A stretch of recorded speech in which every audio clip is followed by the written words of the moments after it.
শ্রমিক ভট্টাচার্যের বিরুদ্ধে দলের একটা বড় অংশের নিচুতলার কর্মী সমর্থকদের ক্ষোভ বাড়ছে।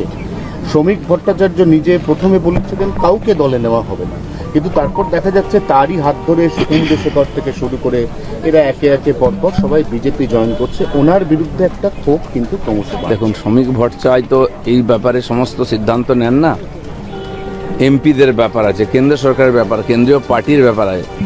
তো তাকে যে ব্যাপারে নির্দেশ দেওয়া হয়েছে সেটা উনি পালন করেছেন।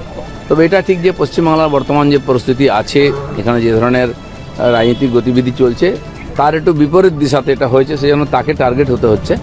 কিন্তু আমাদেরও রাজ্যসভাতে মেজরিটি চাই।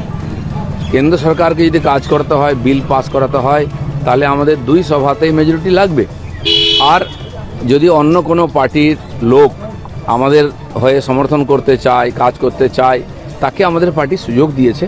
তারা রাজ্যসভার সদস্য ছিলেন, কেবল দলের সিম্বল পাল্টে আমাদের এমপি হিসেবে ওখানে থাকবেন। এই লোকগুলো সম্বন্ধে আমার বিশেষ জানা নেই। সুখেন্দুবাবু খুব পুরনো লোক, তার সঙ্গে আমার লোকসভায় দু একবার কথাও হয়েছে, কিন্তু তাকে কেউ বদমাশ লোক বলবে না বা এইসব কাজে ওনাদের নাম নাই। আর তিনি একমাত্র ব্যক্তি যিনি টিএমসির নীতির বিরোধিতা করেছেন। আমরাও করেছিলাম, উনিও করেছিলেন, তার জন্য তাকে সাসপেন্ড হতে হয়েছিল। আরজি করে তিনি হৃদয়ের কথা বলেছিলেন, তার মেরুদণ্ড আছে। তো এই ধরনের লোককে যদি পার্টি জায়গা নেয়, সেটা কেন্দ্রীয় পার্টির সিদ্ধান্ত, যেমন তাকে সব ব্যাপারে শ্রমিকদাকে টার্গেট করতে হবে এরকম কোনো মানে নেই।